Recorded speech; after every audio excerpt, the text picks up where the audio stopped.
ओम शांति। 8 सितंबर 2024 की अव्यक्त मुरली से होमवर्क।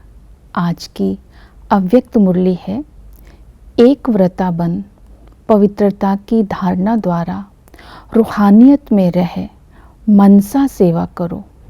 इसके लिए आज हम लक्ष्य लेंगे, ब्रह्मा बाप समान नंबर 1 बनने के लिए रूहानियत की शक्ति को धारण कर मनसा सेवा करने का पुरुषार्थ करना है।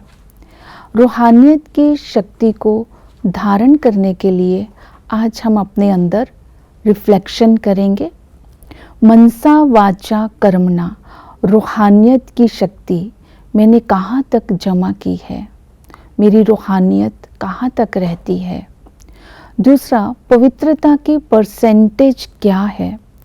सारे दिन में मन बुद्धि एक व्रता रहती है। रूहानियत का सैंपल बन विश्व के आगे आने के लायक बना हूँ। यथार्थ रीति मैं कितना घंटा कितना समय सेवा करता हूँ। तो ये रिफ्लेक्शन आज रूहानियत की शक्ति को जमा करने के लिए करनी है।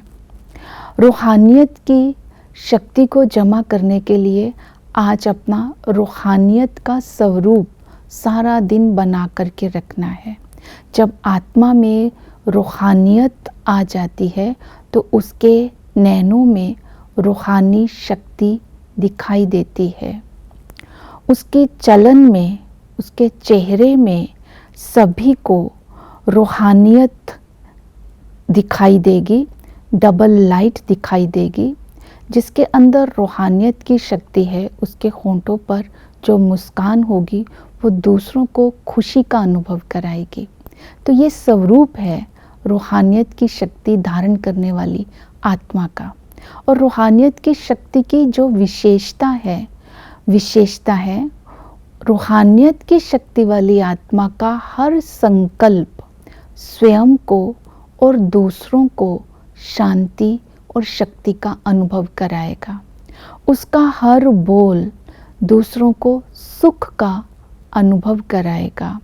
उसका हर कर्म योगी जीवन की अनुभूति कराएगा। ऐसा रूहानियत की शक्ति वाले का जीवन सहज कर्म योगी वाला होगा। तो रूहानियत की शक्ति जिसके अंदर होगी, उसके संबंध संपर्क में आने वाली आत्मा को कर्म योगी स्थिति का अनुभव होगा।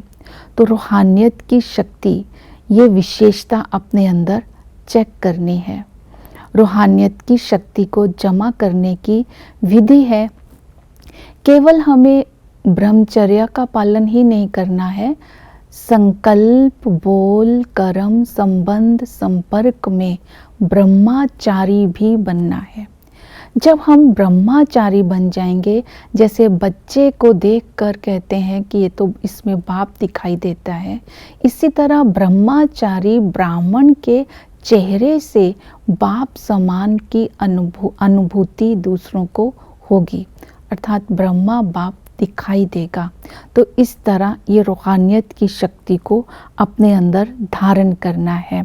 और रूहानियत की शक्ति से जो मनसा सेवा करनी है, मनसा सेवा का साधन है सच्ची दिल, रूहानियत की शक्ति, एक व्रता, पवित्रता। तो जब ये साधन हम आत्मा के अंदर होंगे तब वो दूसरों की सेवा कर सकती है। तो जिससे पुण्य जमा होगा और सबको खुशी होगी, स्वयं को खुशी होगी, थकावट नहीं होगी, मेहनत नहीं लगेगी। तो ऐसी मनसा सेवा महारथी, घोड़ेसवार, प्यादी, बच्चे सभी कर सकते हैं।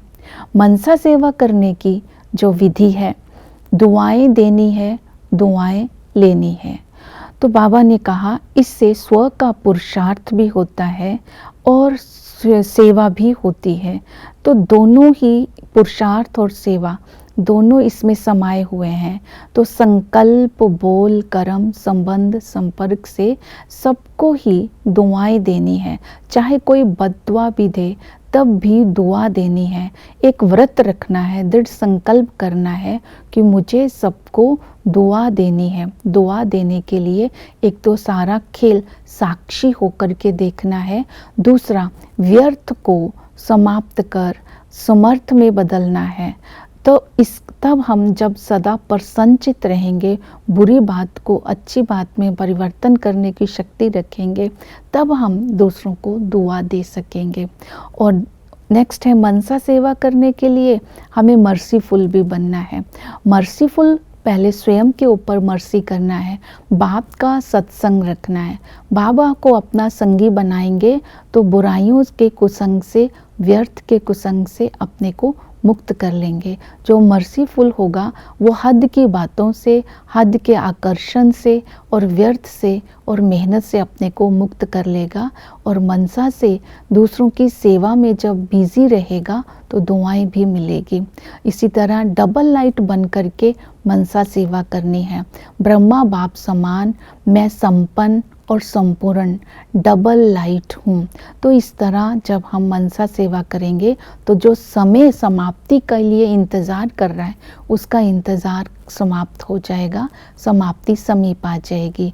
जब हम प्रकृति जीत बन करके मनसा सेवा करते हैं तो प्रकृति भी इंतज़ार कर रही है, उसकी आवाज़ को हमने सुनना है कि वो परिवर्तन करने के लिए कह रही है, वो सफाया करने के लिए तैयार है। तो इस स्मृति से हम मनसा सेवा रूहानियत की शक्ति से करेंगे, लेकिन इसका जो आधार है वो है पवित्रता और एकव्रता। जो मनसा सेवा करने वाली रूहानियत की शक्ति धारण करनी है तो पवित्रता की भी धारणा करनी है। पवित्रता ब्राह्मण जीवन का श्रृंगार है, पवित्रता ब्राह्मण जीवन की मर्यादा है, पवित्र रहना ही है। क्योंकि ब्राह्मण जीवन अर्थात पवित्र जीवन, इसमें हमारे संकल्प तक की पवित्रता भंग नहीं होनी चाहिए। तो इस तरह हम ब्रह्मचारी बनेंगे और ब्रह्मचर्य का पालन करेंगे, पवित्र बनेंगे तो रूहानियत की शक्ति हमारे चेहरे और चलन से दिखाई देगी। फिर हमें एक व्रता भी बन करके रहना है। जब रूहानियत की शक्ति जमा होगी तब हमें एक व्रता बनना सहज हो जाएगा, हमें सहज योगी बन जाएंगे, हमारी सद्गति हो जाएगी, हमारी स्थिति अचल अडोल हो जाएगी, हम एक की मत पर चल पाएंगे। तो इस तरह एक व्रता बनने से ये विशेषताएं आत्मा के अंदर आ जाएगी। एक व्रता बनने की विधि है, एक शब्द को सदा स्मृति में रखना, वो है बिंदु। बिंदु लगाना अर्थात बिंदु बनना और इस तरह हर बात में बिंदु लगाकर आगे बढ़ते जाना। एक का हिसाब ये सदा याद रखना, बिंदु लगाना है और बिंदु बनना है। तो इस तरह हम इन धारणाओं को जब स्मृति में रखेंगे तो रूहानियत की शक्ति से हम मनसा सेवा कर बाप समान नंबर 1 बन सकेंगे। ओम शांति।